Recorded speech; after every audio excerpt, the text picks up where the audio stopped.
அன்பிற்கினிய சகோதரிகளே சகோதரர்களே, திருமுழுக்கு பெற்று அரச குருத்துவ திருக்கூட்டத்தில் பங்கேற்றிருக்கிற ஒவ்வொருவருக்கும் எனது வாழ்த்துக்களை தெரிவித்துக் கொள்கின்றேன். கிறிஸ்துவனுடைய பணியை முழு உள்ளத்தோடு அர்ப்பணத்தோடு செய்கின்ற அனைத்து பணியாளர்களுக்கும் வாழ்த்துக்கள். அன்பிற்கினியவர்களே, இன்றைக்கு புனித வாரம், பெரிய வியாழன், மிக அற்புதமான நாள். மிகவும் மகிழ்ச்சியோடு இந்த நாளை கொண்டாடுவதற்கு நாம் அழைக்கப்படுகின்றோம். 3 மிக முக்கியமான செய்திகள் நமக்கு தெரியும். ஆண்டவர் இயேசு கிறிஸ்து தன்னையே முழுவதுமாக பகிர்ந்து கொடுத்த நாள், நற்கருணையை ஏற்படுத்திய நாள். தனது பணியை தொடர்வதற்காக தனது பணியை பகிர்ந்து கொடுத்து குருத்துவத்தை ஏற்படுத்திய நாள். 3ஆவதாக தன்னுடைய பணிவை மற்றவர்கள் பின்பற்ற வேண்டும் என்பதற்காக பணிவையும் கட்டளையாக பகிர்ந்து கொடுத்து முன் உதாரணமாக இருந்த நாள்.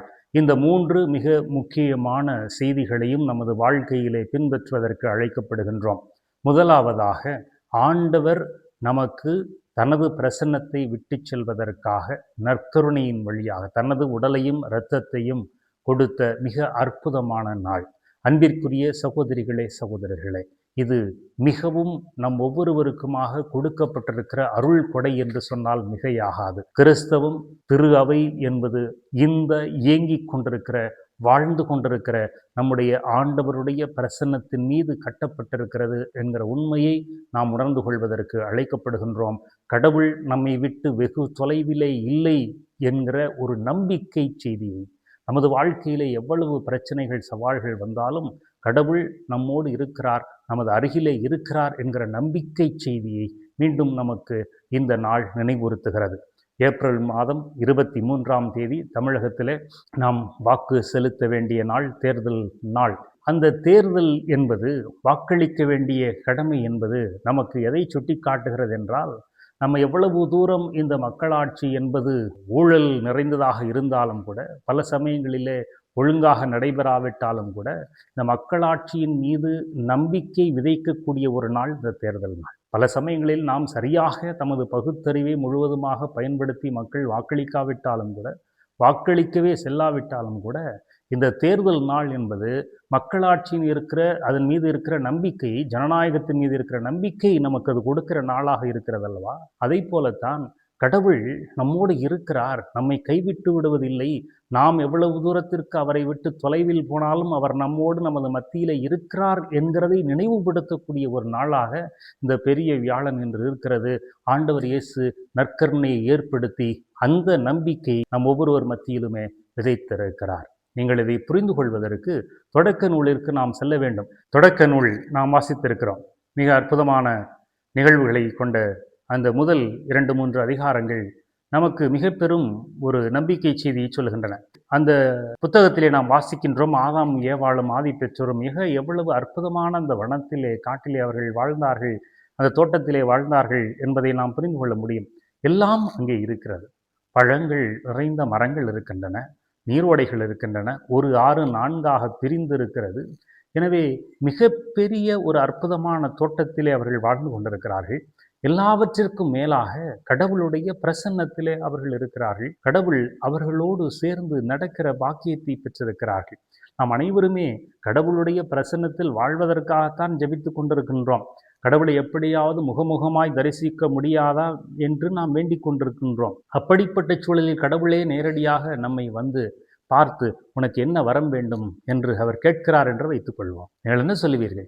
உம்மை பார்ப்பதே எனது ஜெபமாக இருந்தது, இதைவிட எனக்கு வேற என்ன வரம் வேண்டும் என்று கேட்போம் அல்லவா?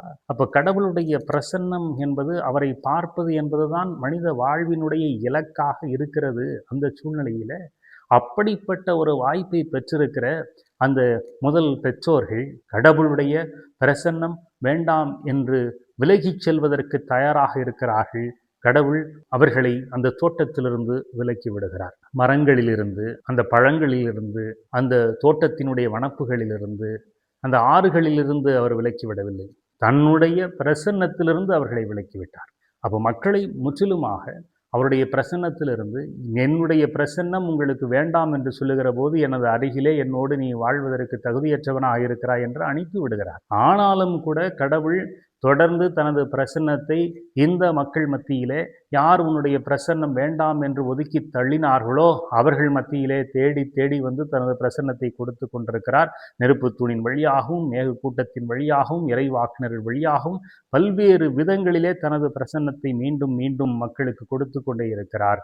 கடைசியாக தன்னுடைய மகனின் வழியாக தன்னுடைய உடலை பகிர்ந்து கொடுக்கிற ஒரு அற்புதமான நிகழ்வைத்தான் இன்றைக்கு நாம் பார்க்கின்றோம்.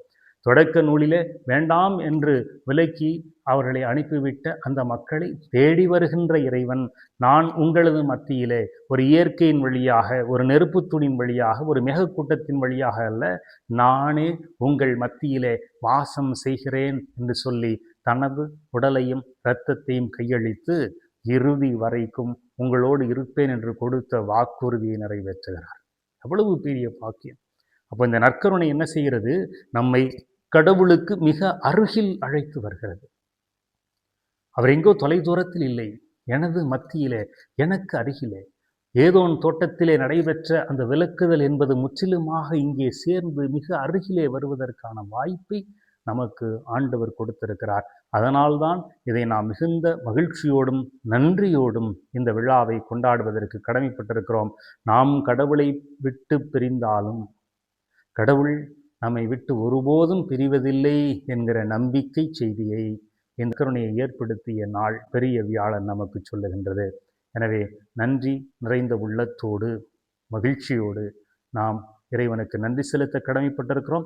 இந்த பிரசன்னத்தை நமது வாழ்க்கையிலே உணர்ந்து அவருக்கு அருகிலே தொடர்ந்து இருப்பதற்கும் செல்வதற்கும் நாம் கடமைப்பட்டவர்களாக இருக்கின்றோம். இரண்டாவது, இதை என் நினைவாக செய்யுங்கள் என்று ஆண்டவர் சொல்லுகிறார் என்பதை இன்றைய இரண்டாம் வாசகத்திலே வாசிக்க கேட்டோம். இந்த நினைவை செய்வதற்கு பணியாளர்களை, குருக்களை ஆண்டவர் இயேசு ஏற்படுத்துகிறார். முதல் வாசகத்திலே வாசிக்க கேட்டோம், செம்மறி ஆட்டினுடைய இரத்தம் நிலைகளிலே பூசப்பட்டது.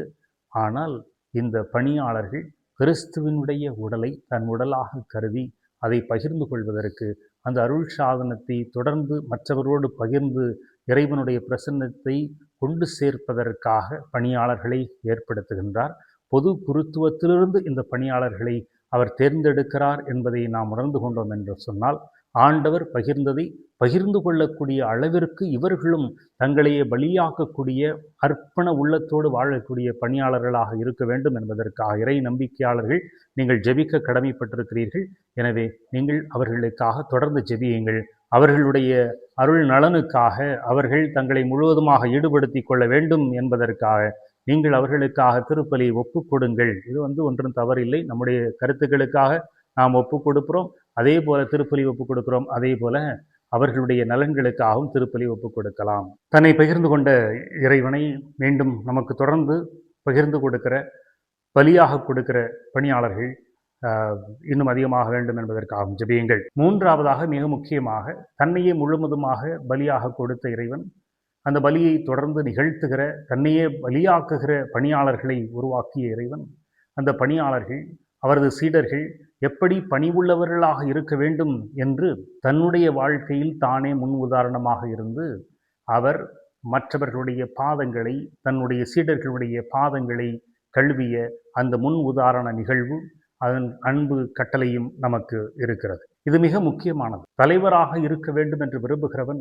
பணியாளராக இருக்க வேண்டும் என்று அவர் சொன்னார். எனவே தன்னை பலியாக ஒப்புக் கொடுக்கிற போது பணியாளர்களும் எப்படி இருக்க வேண்டும், தன்னுடைய சீடர்களும் எப்படி இருக்க வேண்டும்.